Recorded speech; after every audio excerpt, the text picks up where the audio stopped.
monsieur Mahamadou qui avait indiqué le renvoi de 5,50 m.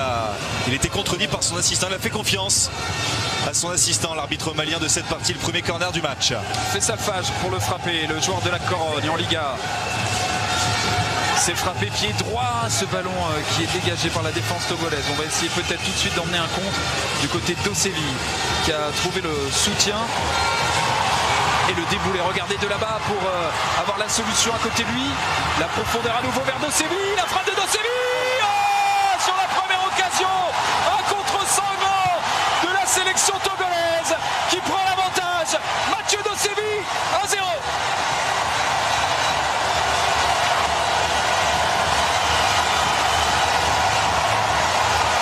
Ils ont mis du temps à se replacer les Marocains. Après ce premier corner de la partie, il est déjà au départ de l'action, Mathieu Dosevi. C'est lui qui avait décalé dans un premier temps l'un de ses coéquipiers. Ensuite, ça va très vite. Ça joue à une touche de balle. Haïté qui lance dans la course. Thomas Dosevi qui croise parfaitement sa tentative. J'ai pas le sentiment que le placement d'El Khadraoui soit idéal. Il anticipe le premier poteau, mais finalement Dosevi choisit le second poteau. Elle est cueillie à froid, cette équipe du Maroc. Les Lions de l'Atlas qui ne pouvaient pas plus mal entamer ce match aujourd'hui.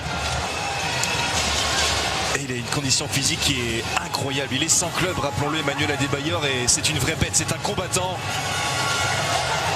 Mathieu Dosevi qui est retrouvé, qui va centrer pied droit. Le ballon repris par les Marocains. El Amadi qui s'est appuyé sur Faisal Fage. Chercher Boussoufa, ce ballon est trop lointain. Et Djenné, le Togo, peuvent récupérer la balle directement vers Mathieu Dosevi. Un petit contrôle extérieur du pied. Dosevi qui se balade latéralement. Dosevi encore. Perte de balle ensuite. Bien gêné par Dirar notamment. Nabil Dirar, le monégasque qu'on retrouve avec El Khadraoui et son pied droit.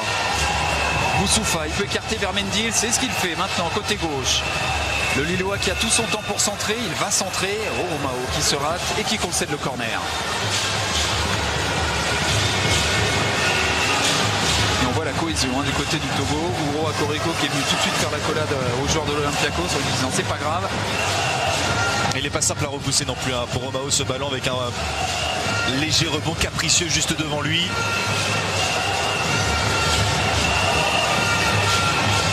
La solution sur ce corner, peut-être avec Bouadouz, peut-être aussi avec les centraux qui sont montrés. Oh, la Cossa qui va égaliser. Le Maroc était mené 1-0. La rage des Marocains pour revenir dans ce match.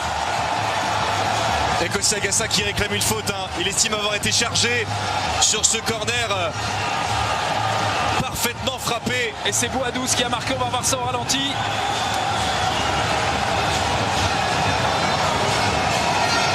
Ouais, c'est Bouadouz qui est là, juste derrière Kossi Agassa pour ajuster ta tête et permettre au Maroc de revenir dans ce match. Un but partout. J'ai le sentiment qu'il est gêné par Da Costa, Kossi Agassa. Alors après, est-ce que c'est sifflable pour le corps arbitral? Je ne pense pas. Il n'y a pas vraiment un contact rude entre les deux garçons. Les Marocains sont plus prompts, plus rapides à la récupération du ballon. Mais Boussoufa qui n'a pas réussi à trouver, enfin il avait réussi à trouver Mendil. La passe était trop appuyée pour que Mendil la contrôle correctement. Remise en jeu en faveur du Togo. Après 20 minutes de jeu, les deux équipes sont à égalité, un but partout. Dosevi avait lancé parfaitement le match pour le Togo.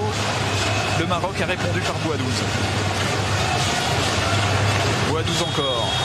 Qui gêne énormément les défenseurs adverses et notamment Romao parce qu'il est grand, il est difficile à bouger et il cède énormément de son corps pour aller disputer les ballons. On l'a vu il y a de ça quelques secondes sur cette faute obtenue par le Maroc. Un coup de pied arrêté intéressant.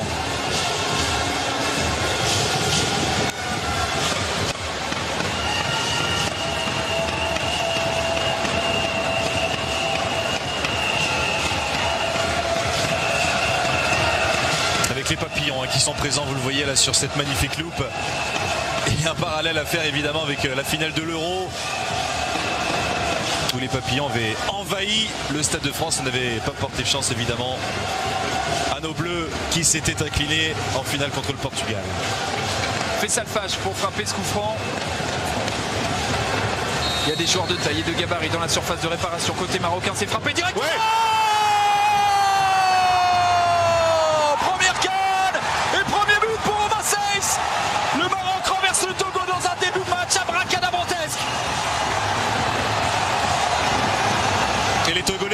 leur limite là sur phase arrêtée défensive. Pas suffisamment de concentration. Ça fait 2 coups de pied arrêtés. C'était un corner tout à l'heure. Là, c'est un coup franc. Et il est retenu en plus, c'est vraiment compliqué pour lui, mais il est déposé idéalement par Faisal Fajr. Et la tête, impossible à jouer pour Kossi Agassa.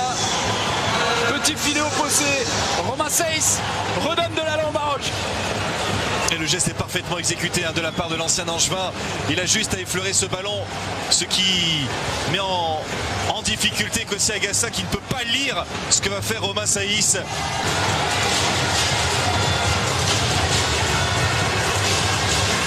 Explication de texte entre l'un des 2 arbitres de touche et Mathieu Dosseli. Mais c'est bien une remise en jeu pour Kepké et le Togo. On cherche Emmanuel Adebayor. Saiss qui va dégager puissamment du pied droit pour Bouadouz. Il ne peut pas jouer cette balle, il est bien pris par Bromao. Bromao qui lui rend peut-être 7 cm, enfin Bouadouz qui rend 7 cm à Romao, mais dans ce duel aérien, le timing était parfait pour l'ancien joueur de l'Olympique de Marseille. Romao.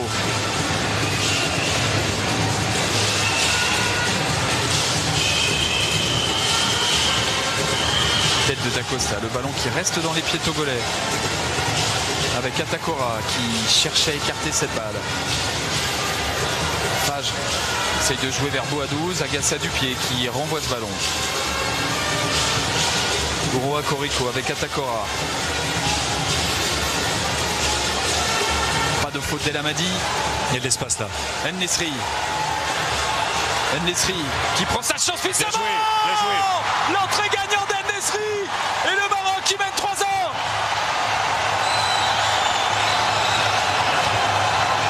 En soi, la frappe d'En-Nesyri n'est pas vraiment dangereuse, mais Kossi Agassa se trouve une nouvelle fois.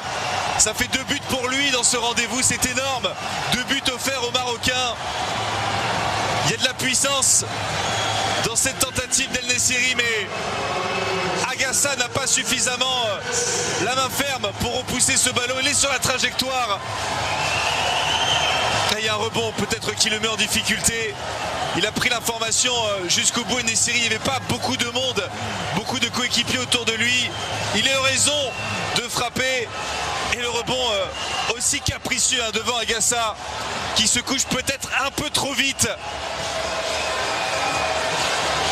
Il est malheureux, le gardien togolais, aujourd'hui, pour sa dernière grande compétition continentale. Il y a 2 buts qui sont pour lui. Début fracassant en sélection d'En-Nesyri.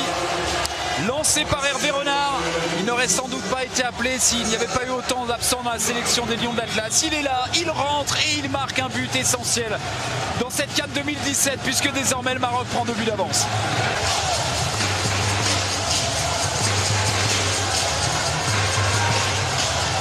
Coup franc pour Floyd Haïté, le Togo. Mais les Togolais ont sans doute déjà abdiqué parce qu'il reste peu de temps et parce que l'énorme occasion tout à l'heure de Floyd Haïté de remettre un peu de pression dans ce match du côté du Togo, eh bien, est passé à côté les buts. Saiss qui renvoie ce ballon de la tête. Dirar qui était là aussi. La présence d'Alioui qui touche ce ballon de la main. Ça sera un coup franc pour le Togo. On va essayer de le jouer rapidement. C'est compliqué. Accrochage. Évidemment parce que chacun veut absolument jouer vite. Enfin surtout les Togolais. De l'autre côté on essaie de ralentir le jeu. Emmanuel Adebayor s'énerve un peu. Dirar en discussion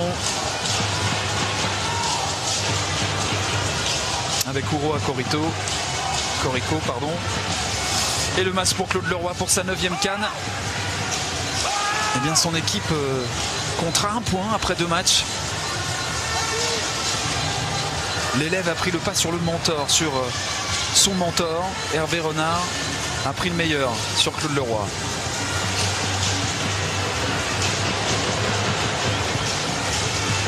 Quoique, il reste très peu de temps. C'est sans doute la dernière opportunité pour le Togo. Adebayor, Boukari ou Floyd Haïté. 3 solutions pour ce coup franc.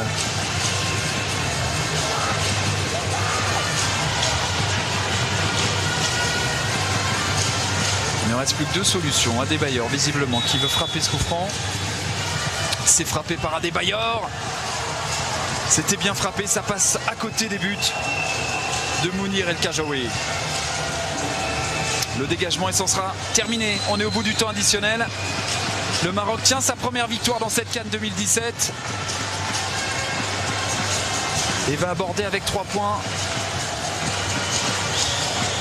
Et la deuxième place à la clé de ce groupe, c'est le rendez-vous primordial face à la Côte d'Ivoire. Ça sera mardi 6 mai à Oyem à 20h. La RDC affrontera le Togo à Port-Gentil. On attendait une réaction de la sélection marocaine. Malmenée, menée après 5 minutes de jeu. La faute à Dosevi sur 2 coups de pied arrêtés millimétrés de Fessalfage. Et par 2 têtes, les Marocains menaient 2-1 à la mi-temps avant un raid solitaire d'El Misri. Voilà les Marocains lancés dans cette CAN 2007. Le match face à la Côte d'Ivoire s'annonce déjà essentiel. Voilà pour cette rencontre dans quelques instants. Rendez-vous avec Smaïl Bouabdella et tous ses invités. Et puis toutes les réactions avec Baptiste Vendroux, avec tous les acteurs de ce match.